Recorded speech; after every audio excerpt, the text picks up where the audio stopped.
நீங்க சொன்னது எதுவும் நடக்கலையே. விஜய் கைக்கு போன சர்வே பார்த்ததும் ஷாக்.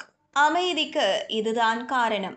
தமிழக வெற்றிக் கழக தலைவர் விஜய் கடந்த சில நாட்களாக கடும் அமைதியில் இருக்கிறார். அவரின் அமைதிக்கு பின் சர்வே ஒன்றுதான் காரணம் என்கிறார்கள் விஜய்க்கு நெருக்கமானவர்கள்.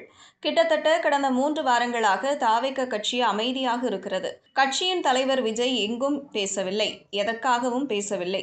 ஒரு சில வாழ்த்து போஸ்டுகளை தவிர வேறு போஸ்டுகள் எதையும் விஜய் செய்யவில்லை. கட்சியின் மற்ற மூத்த தலைவர்கள் ஆதவ் அர்ஜுனா, செங்கோட்டையன், பொதுச் செயலாளர் புஷி ஆனந்த், கட்சியில் புதிதாக இணைந்த நாஞ்சில் சம்பத் என்று ஒருவர் கூட கட்சி சார்பாக எதுவும் பேசவில்லை. அருண் மட்டுமே ஒரு சில நிகழ்வுகளில் பங்கேற்றார். தமிழக வெற்றிக் கழகம் சார்பாக பொங்கல் விழா நடத்த திட்டமிடப்பட்டு இருந்தது. ஆனால் அந்த விழா கடைசி நேரத்தில் கேன்சல் செய்யப்பட்டது. இப்படி கட்சி மொத்தமும் அப்படியே சைலண்ட் மோடிற்கு சென்றுள்ளது. சிபிஐ விஜய் விசாரணை நாளை நடக்க உள்ளது. அதேபோல நாளை மறுநாள் ஜனநாயகன் வழக்கு நடக்க உள்ளது. இது இரண்டிற்கும் இடையில் விஜய் மொத்தமாக அமைதியாகி உள்ளார்.